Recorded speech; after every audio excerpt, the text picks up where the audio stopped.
प्रदेश के कई मुख्यमंत्री 10 साल में बदल गए और जिलों के डीएम से लेकर अन्य अधिकारी बदल गए, लेकिन कोई अगर नहीं बदला है तो वो हैं दबंग लेखपाल, जिनको सत्ता कांग्रेस की रही हो या भाजपा की, जिनको आज तक खनन क्षेत्र से 2 लेखपालों को कोई भी सत्ता या अधिकारी हटा नहीं पाया।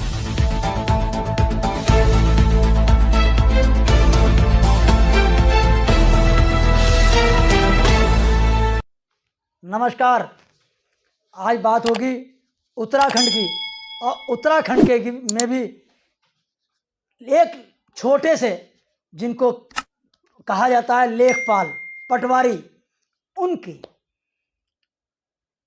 उत्तराखंड के उधम सिंह नगर जनपद की एक बाजपुर तहसील है, जहां पर लेखपाल है नरेंद्र कुमार। ये नरेंद्र कुमार लेखपाल पिछले 10 साल से खनन क्षेत्र में तैनात है। इस 10 वर्षों में कई मुख्यमंत्री बदल गए, उधम सिंह नगर जनपद के कई डीएम बदल गए, और कहा जाए तो इसके साथ साथ बाजपुर के कई एसडीएम बदल गए, लेकिन लेखपाल नहीं बदले। लेखपाल जो नरेंद्र कुमार हैं, इनको कागजों में कई बार बदला गया, इधर से उधर, लेकिन वहाँ का एक महत्वपूर्ण हलका है, जैसे उसमें गांव आते हैं जोगीपुरा, रतनपुरा, गुलजारपुर, सुल्तानपुर पट्टी, जगतपुर, शीशम घाट, कोसीकोटा, पटौदी, मेहताब, वनलक्ष्मी क्षेत्र आदि। ये जो क्षेत्र हैं, ये खनन के क्षेत्र हैं। इन क्षेत्रों में खनन का काम होता है, और लेखपाल नरेंद्र कुमार की तैनाती हमेशा खनन क्षेत्र में ही रही है। वर्तमान में जहाँ तैनात हैं, अगर उनका पोस्टिंग किसी और हल्के में कर दिया गया तो एसडीएम से उन्होंने इस खनन क्षेत्र का चार्ज अतिरिक्त में अपने पास रखा है। इस क्षेत्र को पाने के लिए लेखपालों में होड़ तो रहती है, ये तो सर्वविदित है, लेकिन नरेंद्र कुमार को कोई आज तक हिला नहीं पाया है। इसी तहसील में एक लेखपाल हैं गौरव कुमार। गौरव जी पिछले 3 वर्षों से तैनात हैं, वो भी खनन क्षेत्र में। अधिकारी कोई आए जाता रहे, आता रहे जाता रहे, कोई मतलब नहीं, इनका दबदबा बरकरार रहता है। अब बात होती है मुख्य मेन 10 साल से नरेंद्र कुमार की। नरेंद्र कुमार में ऐसा क्या है जो खनन क्षेत्र का ही में तैनाती रहनी है, और कोई अधिकारी उनको क्यों नहीं हिला पाता? आप आश्चर्य करेंगे, इस नरेंद्र कुमार लेखपाल के द्वारा, जो मेरे सूत्र बताते हैं, गदरपुर से विधायक हैं अरविंद पांडे, उत्तराखंड सरकार में कैबिनेट मंत्री हैं, जिनके परिवार के लोग बाजपुर में रहते हैं, और चूंकि वो पहले बाजपुर से विधायक रहे हैं, तो उनके भाई भी, परिवार के लोग भी खनन के काम से जुड़े हुए हैं। लेखपाल नरेंद्र कुमार ने मंत्री के परिवार के लोगों से भी माल मांगा था,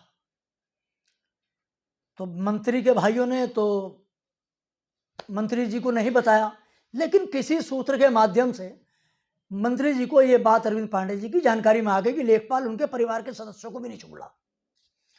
उन्होंने फोन उठाया और वर्तमान में जो जिलाधिकारी हैं उनको कहा कि ये देखिए मामला क्या है। तो जिलाधिकारी ने कहा कार्रवाई करता हूं, लेकिन कुछ नहीं। ये बिल्कुल सूत्रों की स्पष्ट खबर है। आखिरकार ऐसा नरेंद्र कुमार में है क्या? नरेंद्र कुमार मूलतः काशीपुर के रहने वाले हैं। लेखपाल की ऐसी नौकरी या तैनाती होती है तो वो उसी जनपद में तैनात रहता है जहां पोस्टिंग हो जाता है। ऐसे ही सभी जनपदों में, हरिद्वार में भी कई लेखपाल हैं जो खनन क्षेत्र से जुड़े हुए हैं, अपनी जगह जमे हुए हैं, उनको भी नहीं हिला पाता। ऐसी देहरादून में है, कुछ हलकों में लेखपाल जिनका पूरा राजनीतिक अस्तित्व है और वो भी नहीं हट पाते। उन्हीं में शामिल है नरेंद्र कुमार।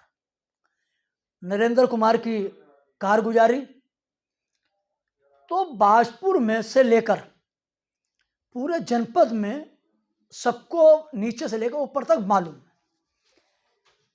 आखिरकार 10 वर्षों से तैनाती है, अधिकारियों की उन पर नजर क्यों नहीं गई, ये सबसे बड़ा सवाल है। बताया जाता है कि नीचे से लेकर ऊपर तक सबका आशीर्वाद नरेंद्र कुमार को रहता है, और नरेंद्र कुमार को जब आशीर्वाद है तो फिर किसका क्या, कौन मेरा कौन अपना, कौन पराया। सबको माल चाहिए, माल लेते हैं, माल देते हैं नरेंद्र कुमार, और अपनी खनन के क्षेत्र में कुर्सी बनाए हुए हैं। उनकी कुर्सी तो हिलाने में मंत्री भी फेल हो गए। जब प्रदेश का मंत्री फेल हो जाए तो फिर आप हालात लगा लीजिए कि किस तरीके के हैं।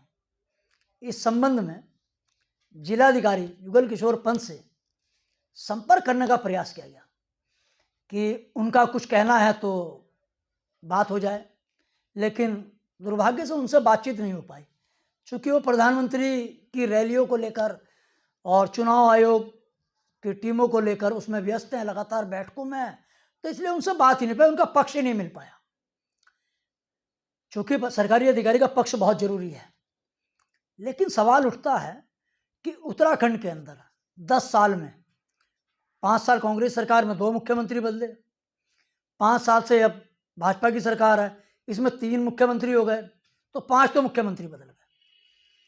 उधम सिंह नगर जनपद में कम से कम 5 डीएम बदल गए। एसडीएम की तो बाजपुर की गिनती नहीं है, वो भी 6-7 ही होंगे।